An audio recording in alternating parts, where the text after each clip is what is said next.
Bom dia, me chamo Luca Redua e, junto aos alunos Vitor de Luca, Ronaldo Li, Pedro Xavier e o professor Gonçalo Henriques, desenvolvemos essa pesquisa, que é a criação de um curso de programação em Python para arquitetura. A apresentação se divide em 3 etapas: introdução, objetivos, metodologia, conclusões e próximos passos. A arquitetura conta com instrumentos computacionais como CAD, BIM, ferramentas de ilustração, cálculos estruturais e tantos outros. Mas a programação, que potencializa o uso desses instrumentos, acaba não aparecendo nas grades dos cursos de arquitetura, em contraste com a maioria dos outros cursos universitários, que apresentam essa matéria logo na etapa inicial do curso.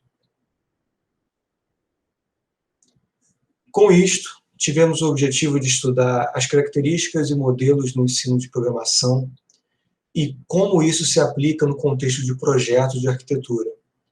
Procurar elementos em comum na prática projetual e no pensamento algorítmico, unir ao ensino de programação visual, contextualizando com problemas relacionados à forma do espaço tridimensional, e desenvolver uma pauta para a matéria de programação textual para a FAO-FRJ, com a possibilidade de montar um modelo para outras universidades. Bem, quanto à nossa metodologia, nós usaremos as seguintes ferramentas: a linguagem de programação Python, o software de geometria paramétrica Rhino e um outro software que se chama o Grasshopper. E também nós temos alguns passos que nós seguimos. Por exemplo, iniciando, nós fizemos o estudo da identificação de noções de programação mais adequadas ao ensino de projeto. Com isso, teve o recolhimento de cursos de programação existentes, com teoria e exercícios que encontramos, adaptação de exercícios de outras áreas para arquitetura e programação textual, o estudo de exercícios de programação visual existentes e a fusão de exercícios de programação visual e textual. Após isso, nós identificamos conceitos teóricos e práticos de linguagem, sintaxe, estruturas e diversos algoritmos que melhor se aplicam ao pensamento do arquiteto. E com isso, como nós falamos anteriormente, usamos um software de geometria paramétrica e nele nós temos diversos elementos, como pontos, linhas, sólidos, superfícies e diversos elementos geométricos.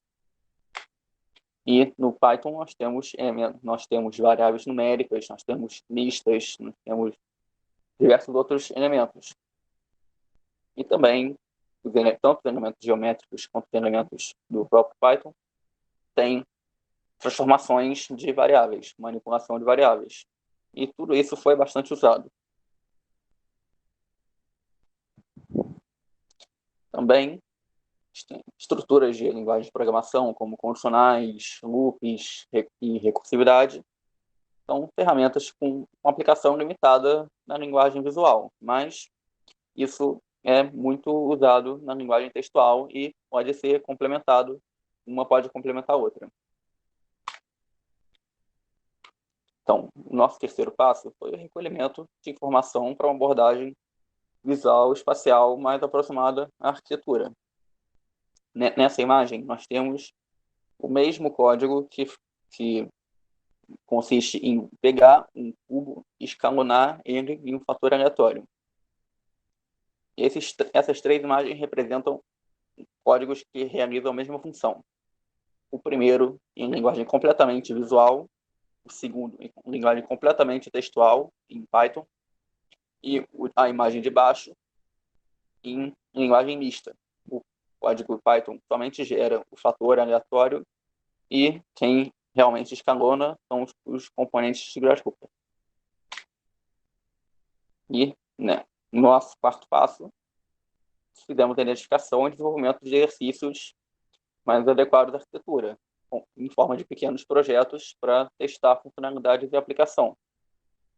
Por exemplo, essa primeira imagem é o que chamamos do parasita, porque ele consiste em um elemento que começa em um ponto e vai crescendo com o tempo, como pode ser visto nesse GIF.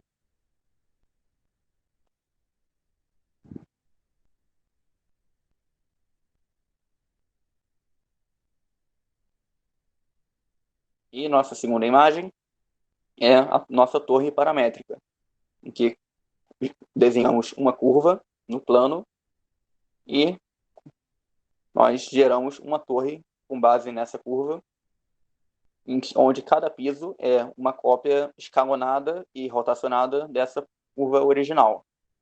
Como podemos ver, ali temos vários pisos e temos a fachada da torre em si. Bom dia, meu nome é Pedro Xavier.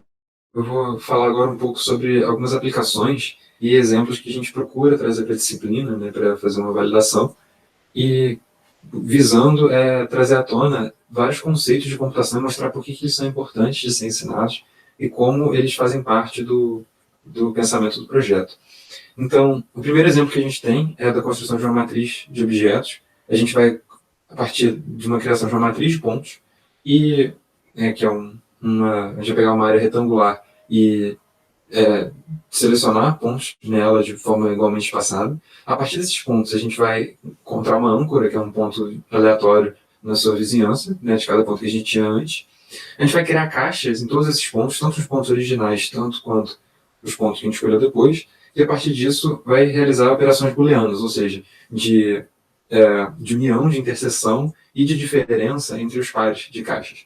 Então, isso vai permitir várias formas diferentes. E, tendo isso, a gente vai poder verificar as distâncias entre cada par de objetos desses novos que a gente tem, dos objetos resultantes, e, a partir disso, fazer uma verificação, né, uma condição. Então, a gente já vê que, além das iterações, da representação em matriz, que a gente já estava exercitando, a gente também tem essa verificação das condições para ver se eles atendem às demandas do projeto. Por exemplo, se a gente vai dispor esses objetos num parque, a gente quer que o vão entre eles esteja disponível para uma pessoa passar, então ele não pode ser muito estreito.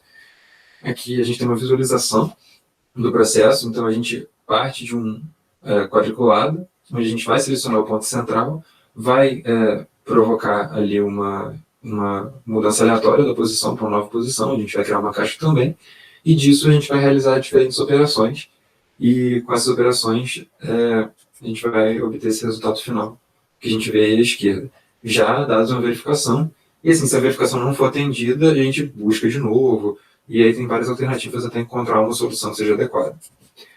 Aqui, um exemplo mais claro de como isso é feito, assim, da implementação visualmente. A gente começa ali com muitos componentes visuais, então mais próximo do que os estudantes de arquitetura já estão habituados, usando uma programação mista, então a gente já usa poucos componentes utilizando a linguagem Python textual, e a gente vai avançando no sentido de ter mais...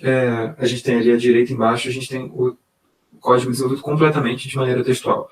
Então o que a gente está buscando no fim das contas é encontrar um meio termo, onde a gente ainda esteja próximo do que os estudantes já estão acostumados, mas querendo garantir uma maior simplicidade do ponto de vista visual e da representação das ideias necessárias para construir o código. Então, um pensamento mais algorítmico, mas que a gente também não ganhe tanta complexidade do ponto de vista textual. Então, encontrar um meio termo onde seja acessível e, ao mesmo tempo, a gente consiga desempenhar tarefas mais complexas. Além desses conceitos tratados aqui, que são de iteração, né, relembrando, da representação em matrizes, de condições, um outro conceito assim, fundamental em computação e que é sempre visitado em cursos introdutórios e que aparece a todo momento é a recursão, né? A recursividade, né, que é essa característica de processos que se repetem dentro deles mesmos, ou seja, como a gente vê nessa figura em que a gente amplia, a gente dá um zoom e o formato ele se mantém.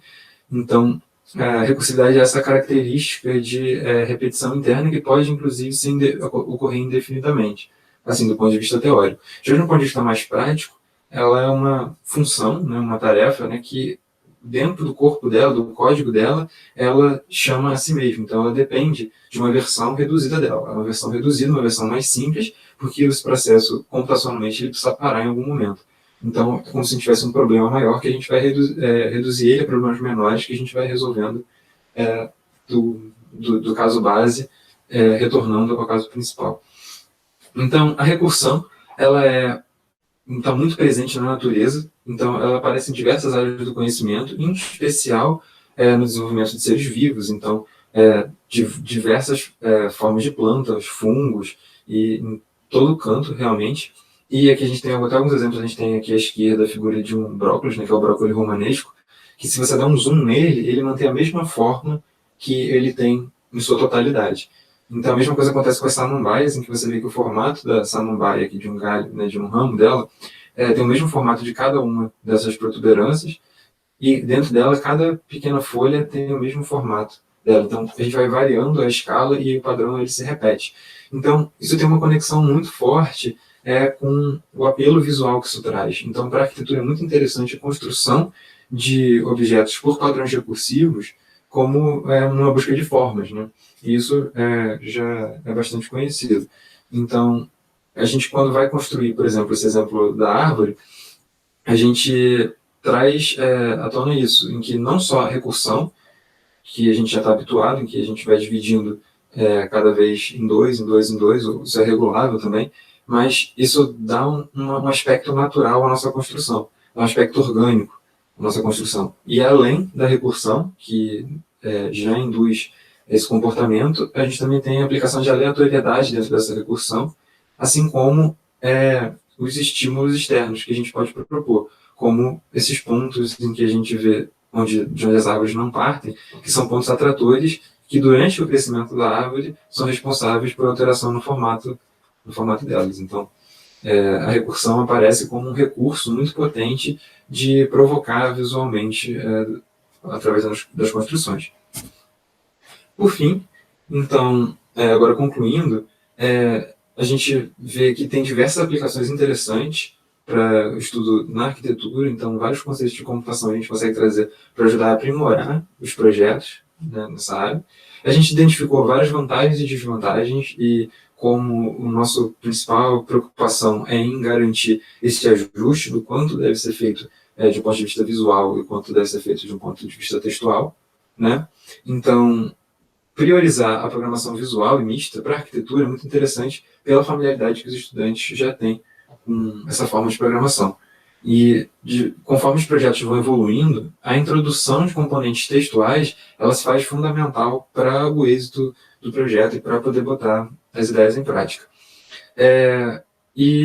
Vários recursos, né, como repetição e condicionais e recursão, são muito complicados e dependentes das tecnologias quando você vai fazer em linguagem visual. Então, a linguagem textual ela já incorpora esses conceitos de maneira muito mais simples e muito mais didática também. E a escolha da tecnologia, né, que é usar o Python, foi muito acertada do nosso ponto de vista, porque ela permite trabalhar com interfaces que já estão prontas nos principais softwares de projeto, de modelagem, né, como Rhino, Revit, AutoCAD, 3ds Max e diversos outros, né, reforçando que essa foi uma decisão, assim, do ponto de vista operacional, bastante acertada. Os próximos passos assim, o natural, primeiro, é aplicar o conteúdo que a gente desenvolveu e comparar isso com as nossas expectativas, né, quando a gente estiver aplicando isso de fato na turma, que vai acontecer. E também, assim como a gente está contente já com a tecnologia que a gente já encontrou, a gente continuou procurando, continuou indo além, entrou em contato com os desenvolvedores, viu outras alternativas, e uma que chamou muito a nossa atenção foi o Compass, que é uma ferramenta desenvolvida para Python e que faz a interface com diversos softwares de modelagem, incluindo o Blender, que é bastante acessível, até por funcionar em diversos sistemas operacionais, e o Compass é uma ferramenta que ela não depende especificamente da tecnologia que a gente está usando, como acontece nas interfaces que a gente olhou anteriormente. Então, estamos bastante empolgados com essa alternativa. E, por fim, nós queremos também validar os métodos que a gente adotou em termos de aplicação aos projetos e de didática também, se esses conceitos vão ser bem recebidos, se eles vão ser úteis para os alunos, e é isso que a gente está mais interessado quando a gente conseguir desenvolver a disciplina e poder validar o que a gente preparou até agora.